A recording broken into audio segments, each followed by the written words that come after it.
दोस्तों स्वागत है आपका हमारे चैनल स्टडी विद कॉन्सेप्ट्स में। दोस्तों हमारे चैनल पे मैथ्स की प्रैक्टिस सेट कंटिन्यू चल रही है। आज हम मैथ के प्रैक्टिस सेट 4 पढ़ने वाले हैं दोस्तों। और जैसा कि एग्ज़ाम्स भी नज़दीक आ रहे हैं, जब बिहार एसएससी का एग्ज़ाम भी होने वाला है, एसएससी जीडी की नोटिफिकेशन भी आ चुकी है दोस्तों। तो एग्ज़ाम्स होने वाले हैं, तो तैयारी भी आप बिल्कुल तैयारी शुरू कर दीजिए अच्छी तरीके से और लगे रहिए, प्रैक्टिस सेट से अभ्यास करते रहिए और तैयारी बिल्कुल अच्छे से कीजिए दोस्तों। तो आइए शुरू करते हैं आज का पहला क्वेश्चन।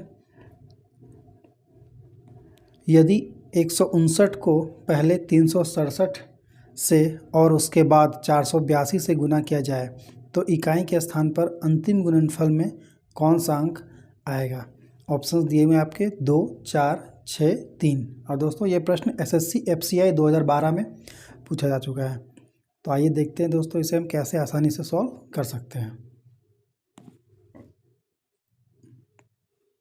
दिया हुआ है क्या, पहले 159 को 367 से गुना करने, उसके बाद कह रहा है इसे 482 से गुना किया जाए तो इकाई के स्थान पर अंतिम गुणनफल में कौन सा अंक आएगा। तो इसे आपको पूरा गुना करने की ज़रूरत नहीं, क्योंकि प्रश्न में ही पूछ रहा है इकाई के स्थान पर। यहाँ पर आप ध्यान दीजिएगा, तो सिर्फ आपको जो यूनिट डिजिट है इकाई का अंक उसे ही गुना करना है और उससे आपका आंसर आ जाएगा। जैसे यूनिट डिजिट क्या है, इसमें 9 है, इसमें 7 है, इसमें 2 है। तो क्या हो जाएगा, अगर हम यूनिट डिजिट को ही सिर्फ गुना करें तो ये क्या हो जाएगा, 63 और 2 126 आ जाएगा। मतलब यूनिट डिजिट में क्या है, 6 है। ऑप्शन आपका क्या है, सी, यही आपका आंसर हो जाएगा। तो इस तरह आपको पूरा गुना करने की ज़रूरत नहीं है, सिर्फ प्रश्न में ध्यान देना है। इसमें इकाई के स्थान पर पूछा है तो सिर्फ हमने यूनिट डिजिट इकाई के अंक को गुना किया और आंसर हमारा आ गया। तो इस तरह आप इसे आसानी से सॉल्व कर सकते हैं। दोस्तों अगला प्रश्न है, यदि a तथा b विषम संख्याएं हैं तो निम्न में से कौन एक सम संख्या है, पूछ रहा है। ऑप्शंस दिए हुए हैं a plus B plus A B, A plus B minus 1, A plus B plus 1 या ए प्लस बी प्लस 2ab। इनमें से कौन एक सम संख्या है ये आपको बताना है। और दिया हुआ है ए तथा बी विषम संख्या है। ये प्रश्न भी एसएससी टियर 1 2011 में पूछा जा चुका है। तो आइए देखते हैं। क्योंकि दिया हुआ है क्या, ए और बी विषम संख्याएं हैं, तो हम मान लेते हैं ए बराबर 1 और बी बराबर 3 हमने ले लिया। अब इसमें से हम ऑप्शन से ही देख लेंगे कि कौन एक सम संख्या हो रहा है। जैसे A plus B plus A B, इसमें अगर हम रखेंगे तो क्या हो जाएगा, पहला ऑप्शन अगर रखेंगे तो 1 प्लस बी की जगह 3 प्लस ए और बी का गुना है तो 1 इंटू 3, तो ये क्या हो जाएगा, 3 1 4 और 3 7, ये विषम संख्या है। तो ये ऑप्शन हमारा गलत हो गया। उसके बाद दूसरा ऑप्शन ट्राई करते हैं। ए प्लस बी माइनस 1 दिया हुआ है, ए की वैल्यू हमने 1 ली है, बी की वैल्यू 3 और माइनस 1 पहले से दिया है, तो 3 1 4 में गया 3, ये भी विषम संख्या आ गया, ये भी ऑप्शन नहीं है। सी भी देख लेते हैं। ए प्लस बी प्लस 1 दिया है, मतलब 1 प्लस 3 प्लस 1, मतलब 3 1 4 1 5, ये भी विषम संख्या है, ये भी ऑप्शन सही नहीं है। मतलब बच गया डी, यही सही होगा। देख लीजिए, ए प्लस बी प्लस 2ab है, इसमें ए का मान 1, बी का मान 3, 2, ए का मान 1, बी का 3, तो ये क्या हो गया, 3 1 4 प्लस 2 3 6, 4 6 10, 10 क्या है, एक सम संख्या है। तो ऑप्शन डी आपका सही आंसर है। तो इस तरह से आप आसानी से सॉल्व कर सकते हैं। दोस्तों अगला प्रश्न है, 2 अंकों वाली एक संख्या और उन अंकों के योग से प्राप्त संख्या का अनुपात 4:1 है। तदनुसार यदि उस संख्या में इकाई वाला अंक दहाई वाले अंक से 3 ज़्यादा है तो वह संख्या कितनी है, पूछ रहा है आपसे। ऑप्शन है 47, 69, 36, 25। ये क्वेश्चन एसएससी एमटीएस 2013 में पूछा भी जा चुका है। तो आइए देखते हैं इसे हम कैसे आसानी से सॉल्व कर सकते हैं। इस तरह के प्रश्न को हम ऑप्शन से आसानी से कम समय में सॉल्व कर सकते हैं, क्योंकि एग्जाम में ज़्यादा समय होता नहीं है। तो हम कैसे कम से कम समय में सॉल्व करें, तो आइए देखते हैं। प्रश्न में क्या दिया हुआ है कि एक संख्या और उन अंकों के योग से प्राप्त संख्या का अनुपात 4:1 है। तो आप ऑप्शन से मिला सकते हैं। अगर मान लीजिए संख्या हम ये ले लें तो संख्या क्या है, 47 और उनके योग से प्राप्त संख्या अनुपात 7:4:11, तो ये ऑप्शन सेटिस्फाई नहीं कर पाएगा। 69 ये भी नहीं कर पाएगा। 6 9 15 हो जाएगा उधर योग, और इधर क्या है 69 ये भी नहीं। 36 देखते हैं, तो ये देखिए 36 है, तो 2 अंक वाली एक संख्या 36। फिर क्या बोल रहा है, और उन अंकों के योग से प्राप्त संख्या का अनुपात, इनका संख्या क्या हो जाएगा 3 + 6 मतलब 9 का अनुपात 4:1। आप देखिए 9 चौके 36 मतलब 4:1, तो ये हमारा सेटिस्फाई कर जा रहा है। और दूसरा भी कंडीशन देख लेते हैं, यदि उस संख्या में इकाई वाला अंक दहाई वाले अंक से 3 ज़्यादा होना चाहिए। तो इसमें आप देख लीजिए, इकाई वाला जो अंक है वह दहाई वाले अंक से कितना ज़्यादा है, ये इसमें 36 में अगर हम संख्या 36 माने तो जो इकाई वाला अंक क्या है 6, और दहाई वाले अंक से 3 ज़्यादा होना चाहिए। दहाई वाला अंक कितना है 3 है, इससे ज़्यादा है 3 + 3 = 6, मतलब दोनों कंडीशन ये सेटिस्फाई कर रहा है। इसका मतलब ऑप्शन सी हमारा सही आंसर है। तो इस तरह आप ऑप्शन से आसानी से कम समय में सॉल्व कर सकते हैं। दोस्तों अगला प्रश्न है 1/20 + 1/30 + 1/42 + 1/56 + 1/72 + 1/90 + 1/110 + 1/132 ये किसके बराबर है। ऑप्शंस दिए हुए हैं 1/8, 1/7, 1/6 और 1/10। ये प्रश्न भी CGL 2001 CPO 2003 में भी पूछा जा चुका है। तो इस तरह के क्वेश्चन को कैसे हम कम समय में सॉल्व करें, ये आपको अभी हम बताते हैं।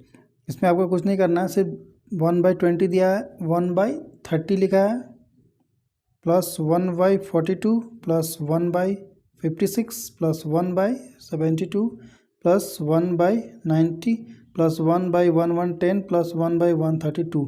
इसमें बस आपको देखना है सीक्वेंस किस प्रकार से है। तो 1/20 मतलब क्या है, ये 1/20 को हम क्या लिख सकते हैं, 1/4 × 5 4 × 5 = 20। उससे 1/30 को क्या लिख सकते हैं हम 5 × 6, इस तरह 42। ये क्या हो जाएगा 6 × 7, मतलब देख रहे हैं आप 4 5 5 6 6 7 बढ़ता जा रहा है। तो इस तरह ये लास्ट जो है 1/32 132 को हम क्या लिख सकते हैं,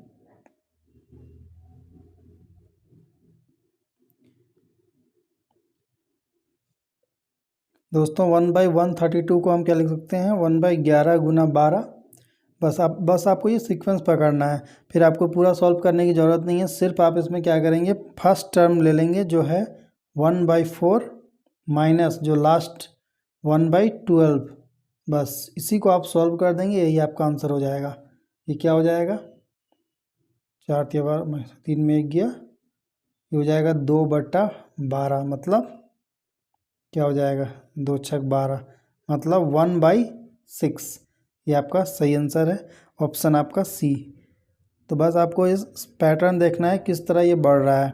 यहाँ पर देखा हमने 4 × 5 5 6 6 7 इस तरह करके, तो बस आपको फर्स्ट वाला ले लेना है और लास्ट वाला माइनस कर देना है, यही आपका आंसर हो जाएगा। तो इस तरह ईजिली आप इसे सॉल्व कर सकते हैं। दोस्तों अगला प्रश्न है, यदि x = 1/2 + √3 और y = 1/2 - √3, तो आपसे पूछ रहा है 8xy × x² + y² का मान क्या है। ऑप्शंस दिए हुए हैं। ये प्रश्न भी SSC CPO 2015 में पूछा जा चुका है।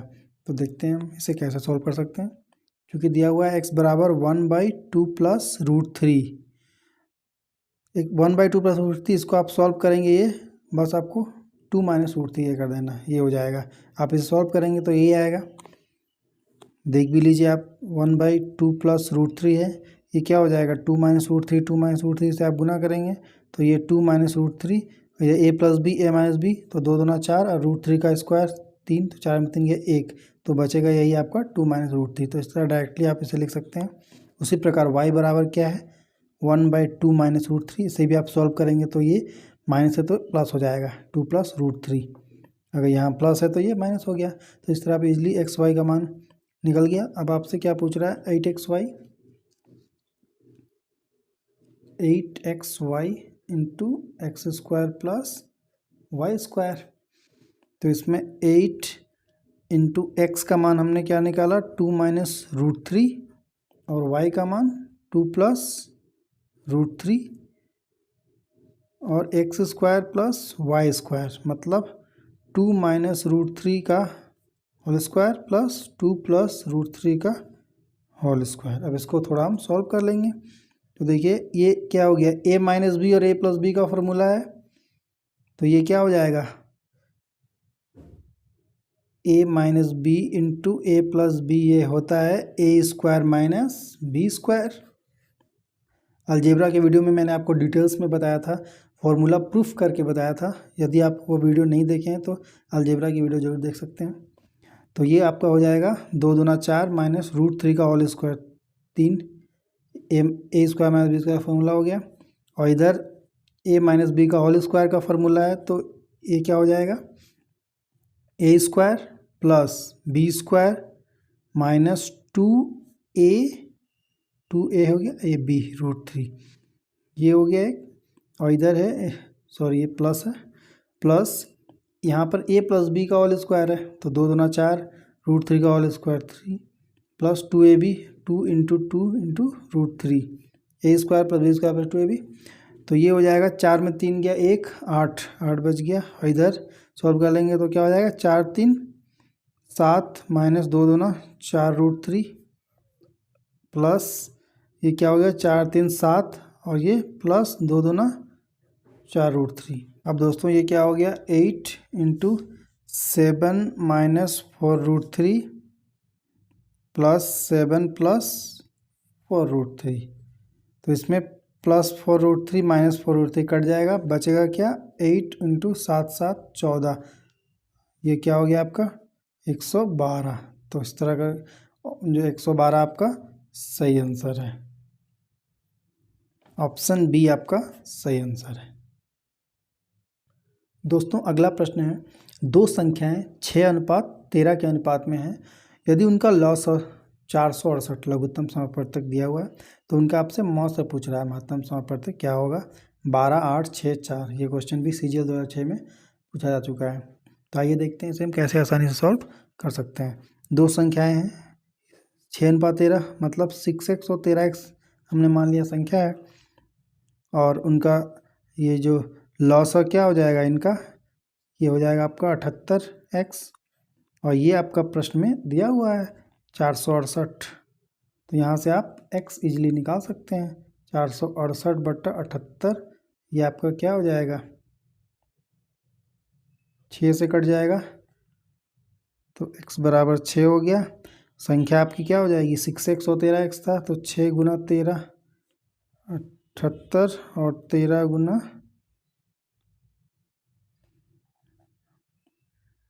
हाँ 78 हो गया एक, और एक आपका 6 इंटू 6 36, मतलब 36 और 78 आपका संख्या हो गया। और इनका जो मौसा है वो क्या हो जाएगा, मौसा तो 6 ही होगा, महत्तम समापवर्तक आपका 6 हो जाएगा। तो ऑप्शन सी आपका सही आंसर है। दोस्तों अगला क्वेश्चन है, यदि x square minus Y square बराबर 80 और x माइनस वाई बराबर 8 हो, तो x और y का औसत क्या है। ऑप्शन है 2 3 4 और 5। ये SSC CGL Tier 1 2013 में पूछा भी जा चुका है, तो बहुत ही अच्छा क्वेश्चन है। आइए देखते हैं, x square minus Y square बराबर 80 दिया हुआ है, तो ये a square minus B square बराबर 80, ये क्या हो जाएगा, x प्लस वाई गुना x minus Y, a square minus B square formula है ये, बराबर 80 दिया हुआ है। अब प्रश्न में देखेंगे तो x माइनस वाई बराबर 8 दे रखा है, तो यहाँ पर क्या हो जाएगा, x प्लस वाई गुना 8 बराबर 80, तो ये 8 से कट जाएगा 10, तो यहाँ से आपका x प्लस वाई जो निकल गया वो 10 निकल गया। तो पूछ क्या रहा है, x और y का औसत क्या है, तो x और y का औसत मतलब क्या हो गया, x प्लस वाई बाई 2, तो x प्लस वाई 10 है, 10/2 बराबर 5। तो यही आपका सही उत्तर है, ऑप्शन डी आपका सही आंसर है। दोस्तों अगला प्रश्न है, एक परीक्षार्थी को किसी परीक्षा में 20% अंक प्राप्त हुए और वह 30 अंकों से फेल हो गया, किंतु यदि वह 32% अंक प्राप्त करता तो उसे न्यूनतम उत्तीर्णांक जो मिनिमम क्वालिफाइंग मार्क्स था उससे 42 अंक अधिक प्राप्त होते। तो उत्तीर्णांक की प्रतिशतता ज्ञात करें। 20%, 25%, 12% या 52%। ये प्रश्न SSC CHSL 2015 में पूछा जा चुका है। तो देखते हैं इसे हम कैसे आसानी से सॉल्व कर सकते हैं। सबसे पहले क्या दिया, परीक्षा में 20% अंक प्राप्त हुए और वह 30 अंकों से फेल हो गया, तो इसे हम प्लस कर देंगे। अगर 30% लाता तो वह पास हो जाता। ये आपका बराबर हो जाएगा जो इधर आपका दिया हुआ है 32% अंक वह लाया। अगर 32% अंक लाया तो वो क्या, जो न्यूनतम मार्क्स था उससे 42 अंक अधिक प्राप्त, जो क्वालिफाइंग मार्क्स था उससे 42 अधिक प्राप्त कर लिया। तो इसे हम माइनस कर देंगे। दोनों तरफ हम क्या करेंगे, बराबर कर देंगे इक्वेशन को जो पास मार्क्स है उससे। तो ये क्या हो गया आपका, क्योंकि पहले 20% अंक प्राप्त करता है वो 30 अंकों से फेल हो जाता, तो हमने +30 जोड़ दिया, पास करा दिया। और इधर 32% अंक लाया तो कितना अधिक लाया, इसलिए माइनस करा दिया, 42 अंक अधिक लाया, प्रश्न में दिया हुआ है। अब इसे आप सॉल्व कर लीजिए। तो ये 32 में से 20 जाएगा, ये क्या हो जाएगा 12% बराबर, और ये आपका हो जाएगा 72। तो आप 100% बराबर निकाल लीजिए। 72/12 × 100 क्या हो जाएगा, ये 600। तो ये कुल अंक आपका 600 निकल गया। अब इसमें से क्या है, उत्तीर्णांक की प्रतिशतता में निकालनी है। तो 600 गुना ये आपका 20% था +30, ये क्या हो जाएगा 20 × 25 = 5 12 60, मतलब ये 150 आपका निकल गया। तो इसका हम प्रतिशत कैसे निकालेंगे, 150 बट्टा जो टोटल आपका है 600 गुना 100, ये क्या हो जाएगा आपका, ये आपका 25 से कट जाएगा, मतलब 25% आपका 25% जो आ गया आपका ये उत्तीर्णांक की प्रतिशतता। यही आपका सही आंसर है, ऑप्शन बी। दोस्तों अगला प्रश्न है, राम की आय श्याम की आय से 20% अधिक है, तो श्याम की आय राम की आय से कितना प्रतिशत कम है। ये प्रश्न भी SSC CHSL 2013 में पूछा जा चुका है। तो आइए देखते हैं इस तरह के प्रश्न को हम कैसे सॉल्व कर सकते हैं। दोस्तों हम मान लेते हैं कि जो श्याम की आय है वो 100 है, तो राम की आय क्या हो जाएगी, इससे 20% अधिक, मतलब 120। प्रश्न में ही दिया हुआ है राम की आय श्याम की आय से 20% अधिक है। अगर श्याम की आय 100 है तो राम की क्या हो जाएगी 120। तो पूछ रहा है श्याम की आय राम की आय से कितने % कम है। तो ये आपका श्याम का हो गया और ये हो गया राम का है। तो श्याम की आय राम की आय से कितने % कम है। तो डिफरेंस आप 100 और 120 में डिफरेंस देख लीजिए कितना है, 20 का। भाई हमसे पूछा किससे, राम से तुलना करना है राम की आय से। राम की आय कितनी 120 है, तो 120 नीचे × 100 क्या हो जाएगा आपका 2 × 6 = 12, 2 × 3 = 6, 2 × 5 मतलब 50/3, मतलब 16.2/3%। ऑप्शन डी आपका सही आंसर है। तो इस तरह पे से आसानी से निकाल सकते हैं। दोस्तों अगला क्वेश्चन है, एक छात्र को अपने वास्तविक चाल के 4/5 से विद्यालय जाने पर यदि 30 मिनट ज़्यादा समय लगता है तो बताइए कि अपने वास्तविक चाल से वह कितने समय में पहुंच पाएगा। आइए देखते हैं। दिया हुआ है जो इसका जनरल और जो चेंज वेलोसिटी का रेशियो है 1:4:5 है, दिया हुआ है। तो ये जो स्पीड का रेशियो है ये 5:4 हो जाएगा। अब जब इसी को आप क्रॉस करेंगे ये 4:5 हो जाएगा। ये क्या बन जाएगा, टाइम का रेशियो। और ये आपका दिया हुआ है प्रश्न में 30 मिनट अधिक लगता है, डिफरेंस 30/1 में 30। अब इससे 30 से आप गुना कर देंगे दोनों तरफ, ये क्या हो जाएगा 120 और ये 150। तो जो वास्तविक चाल से समय है उसे 120 मिनट लगेगा। और जो आपका 30 मिनट अधिक लगता है कब, जब 4/5 वास्तविक चाल के 4/5 से चलता है तो ये 150। तो आप देख लीजिए 120 और 150 कितना, यहाँ 30 मिनट एक्स्ट्रा लग रहा है, मतलब वास्तविक चाल से उसे 120 मिनट ही लगेगा। ऑप्शन ए आपका सही आंसर है। दोस्तों अगला प्रश्न है, एक छात्रावास में 120 छात्र हैं और खाद्य सामग्री 45 दिनों के लिए है। यदि उस छात्रावास में 30 छात्र और नए आ जाएं तो वही खाद्य सामग्री कितने दिनों में समाप्त हो जाएगी? 32 दिन, 36 दिन, 38 दिन या 40 दिन? ये प्रश्न SSC FCI 2012 में पूछा जा चुका है। तो आइए देखते हैं इसे हम कैसे आसानी से सॉल्व कर सकते हैं। क्योंकि 120 छात्र हैं और जो खाद्य सामग्री है वो कितनी 45 दिनों के लिए है, 120 छात्र के लिए। लेकिन अब क्या कह रहा है, 30 छात्र नए और आ जाएं। तो 30 छात्र नए आ जाएंगे तो क्या हो जाएगा, पहले कितने थे 120, 30 और आ गए, टोटल कितना 150। तो 150 छात्र वही खाद्य सामग्री अब कितने दिनों में समाप्त हो जाएगी? x दिनों में। अब इसे आप सॉल्व कर लीजिए। 15 तिया 45, 12 तिया 36, मतलब x बराबर 36। तो यही खाद्य सामग्री अब 36 दिनों में समाप्त हो जाएगी। ऑप्शन बी आपका सही आंसर है। तो इस तरह से आप आसानी से निकाल सकते हैं। दोस्तों अगला प्रश्न है, यदि a+1/a+2 बराबर 0 हो तो आपसे a का पावर 37 माइनस 1/a का पावर 100 का मान पूछ रहा है। ऑप्शन है 0, -2, 1 और 2। ये प्रश्न भी SSC के एग्जाम से जल्द 11 में पूछा जा चुका है कई बार। तो देखते हैं इसे हम कैसे आसानी सॉल्व कर सकते हैं। दोस्तों इस तरह के प्रश्न को आप देखते ही सॉल्व कर सकते हैं। जैसे आपका दिया हुआ है a+1/a+2 बराबर 0, तो इससे आपको सॉल्व नहीं करना है, डायरेक्टली आप इसमें मान पुट कर लीजिए। अगर हम a का मान इसमें -1 रखें तो ये क्या हो जाएगा, -1 प्लस 1/a की जगह -1 प्लस 2।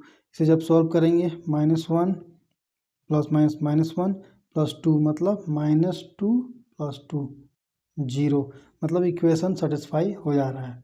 इसका मतलब a का मान -1 सही है। अब इसी मान को इसमें आप पुट कर देंगे और इजीली इसे निकाल सकते हैं। a का पावर 37 माइनस 1/a का पावर 100, तो a की जगह -1 है तो -1 का पावर 37 माइनस 1/-1 का पावर 100। तो -1 का पावर 37 क्या है आपका 37, विषम संख्या, ये -1 आ जाएगा। और यहाँ पे क्या है आपका -1/100 सम है, तो ये पॉजिटिव आएगा, मतलब -1 -2। ये आपका सही आंसर है, ऑप्शन बी। तो इस तरह आप वैल्यू पुटिंग से आसानी से कम समय में सॉल्व कर सकते हैं। दोस्तों अगला प्रश्न है, यदि 3x - y रेशियो x+5y का रेशियो आपका दिया हुआ है 5:7, 5:7, तो आपसे x+y और x - y का रेशियो का मान पूछ रहा है, क्या होगा? ये प्रश्न भी SSC CPO 2012 में पूछा जा चुका है। तो देखिए इस तरह के क्वेश्चन को आप वैल्यू पुटिंग से भी आसानी से कम समय में सॉल्व कर सकते हैं। जैसे दिया हुआ है 3x - y x+5y बराबर 5:7। अगर हमें x और y का मान पता चल जाए तो हम ये रेशियो आसानी से निकाल सकते हैं, x+y और x - y का। और x y का मान हम ऐसा रखें कि ये रेशियो 5:7 हो जाए, तो हमारा इक्वेशन सेटिस्फाई हो जाएगा। तो अगर हम यहाँ पर x की वैल्यू रख के देखते हैं, x की वैल्यू 2 और y की वैल्यू 1, तो ये क्या हो जाएगा, 2 तिया 6 और y का 1, 6 में 1 गया, ये 5 हो जाएगा। और यहाँ पर x की वैल्यू 2 + 5 × y की वैल्यू 1, तो ये क्या हो गया, 6 में गया 5 और 5 2 7, तो ये रेशियो 5:7 आ गया। इसका मतलब x की वैल्यू 2 और y की वैल्यू 1 सही है, तभी ये रेशियो बराबर आ रहा है। तो आप अब आसानी से निकाल सकते हैं x+y x - y। x+y क्या हो जाएगा, 2 और 1 3, और 2 में 1 गया 1, 3:1। ये आपका सही आंसर है, ऑप्शन सी आपका सही आंसर है। तो इस तरह आप आसानी से रेशियो के क्वेश्चन को इस तरह पुट करके निकाल सकते हैं। दोस्तों अगला प्रश्न है, 3 व्यक्ति x y z क्रमशः 8,000 रुपये, 6,000 रुपये और 4,000 रुपये निवेश करके एक व्यापार में भागीदार करते हैं। वे इस शर्त पर भी सहमत हैं कि उनका लाभ उनके निवेश की पूंजी के अनुपात में वितरित होगा। तदनुसार यदि कुल लाभ आपका 15,453 है तो उसमें से x का भाग पूछ रहा है, क्या है? तो आइए देखते हैं इसे हम कैसे आसानी से सॉल्व कर सकते हैं। तो दोस्तों इस तरह क्वेश्चन को देखिए हम कैसे आसानी से सॉल्व कर सकते हैं। जो रेशियो दिया हुआ है क्या x, y और z, इसका क्या दिया हुआ है 8,000, 6,000 और 4,000। तो आप इसे सॉल्व कर लीजिए। ये क्या आ जाएगा, 4:3:2 आ जाएगा, एक्स वाई और जेड का रेशियो। और यहाँ पर हमें दिया हुआ है क्या, कुल लाभ 15,453, तो हमसे एक्स का पूछ रहा है। तो जो 15,453 दिया हुआ है, अब इससे रेशियो से डिवाइड कर लीजिए। टोटल 4 3 7 2 9 हो जाएगा। तो जब इसे काटेंगे आप तो ये आ जाएगा आपका 17। तो ये इसमें से हमें x का भाग पूछ रहा है क्या होगा, तो x का भाग क्या हो जाएगा इसमें, 4 × 17, ये आपका आ जाएगा 68 6,868 रुपये। x का भाग इसमें 6,868 रुपये आ जाएगा आपका। ऑप्शन डी आपका सही आंसर है। दोस्तों अगला प्रश्न है, एक नाव में 15 नाविकों का औसत वजन उस समय 1.6 kg बढ़ जाता है जब उसमें 42 kg वजन वाले एक नाविक के स्थान पर दूसरा व्यक्ति आ जाता है। तो नए व्यक्ति का भार आपसे पूछ रहा है क्या है। ये क्वेश्चन दोस्तों कई बार आ चुका है एसएससी के टियर 1 2011 15, सीपीओ में भी 2009 2012 में पूछा जा चुका है। तो आइए देखते हैं इंपॉर्टेंट क्वेश्चन को हम कैसे आसानी से सॉल्व कर सकते हैं। तो इसमें टोटल 15 नाविकों का औसत वजन कितना 1.6 बढ़ जाता है, तो कुल जो है 15 × 1.6 हम गुना कर देंगे। तो ये क्या हो जाएगा, ये आपका क्या हो जाएगा 15 × 6 = 90, जीरो अपना 24 kg बढ़ जाएगा इसमें। तो जो नए व्यक्ति का भार है, नए व्यक्ति का भार ये क्या हो जाएगा 42 kg प्लस जो कुल बढ़ा हुआ वजन ये 4 2 6 4 66 kg टोटल आपका बढ़ जाएगा। ऑप्शन सी आपका सही आंसर है। दोस्तों अगला प्रश्न है, ए और बी की वर्तमान आयु का अनुपात 3:8 है। 6 वर्ष बाद उनकी आयु का अनुपात 9:19 हो जाएगा। तो महीनों में ए की वर्तमान आयु क्या होगी। दोस्तों ये क्वेश्चन एसएससी सीजीएल 2022 में पूछा भी जा चुका है। तो बहुत ही इम्पोर्टेंट क्वेश्चन है। आइए देखते हैं इसे हम कैसे आसानी से सॉल्व कर सकते हैं। जो वर्तमान रेशियो दिया हुआ है वो कितना है 3:8 है वर्तमान रेशियो। और 6 वर्ष बाद क्या हो जाता है, ये 9:19 हो जाता है रेशियो। तो इसमें एक ही आपको आयु याद करनी है। तो सबसे पहले इसमें हम देखेंगे जो ये डिफरेंस है 3 में 8 कितना 5 का डिफरेंस है, और 9 में 19 करेंगे कितना 10 का डिफरेंस है। इसका मतलब क्या है 2 से मल्टीप्लाई करेंगे तो ये बराबर हो जाएगा। तो इसमें हम 2 से मल्टीप्लाई कर देंगे, क्या हो जाएगा 2 × 6 और 2 × 8 = 16, 6:16 का रेशियो हो जाएगा। और 6 वर्ष बाद आपका 9:19 है ही। अब देखिए डिफरेंस 6 3 9 16 3 19, डिफरेंस अब बराबर इसमें आ गया आपका 3। तो दोस्तों ये यहाँ हो गया ये 6:16 और 9:19 रेशियो आप देखिए इसमें बराबर है 6 3 9 16 3 19, मतलब 6 ये आपका 12 वर्ष आ गया आपका वर्तमान आयु। लेकिन आपको महीने में पूछा है तो 12 × 12 144 आपका सही आंसर है। ऑप्शन सी आपका सही आंसर है। तो इस तरह आप इसे आसानी से निकाल सकते हैं। तो उम्मीद है दोस्तों आपको सभी प्रश्न के हल समझ में आ गए होंगे। यदि फिर भी कोई डाउट है तो आप कमेंट सेक्शन में ज़रूर बताइएगा। चैनल पर नए हैं तो चैनल को सब्सक्राइब जरूर कर लीजिएगा। मिलते हैं नेक्स्ट वीडियो में। धन्यवाद।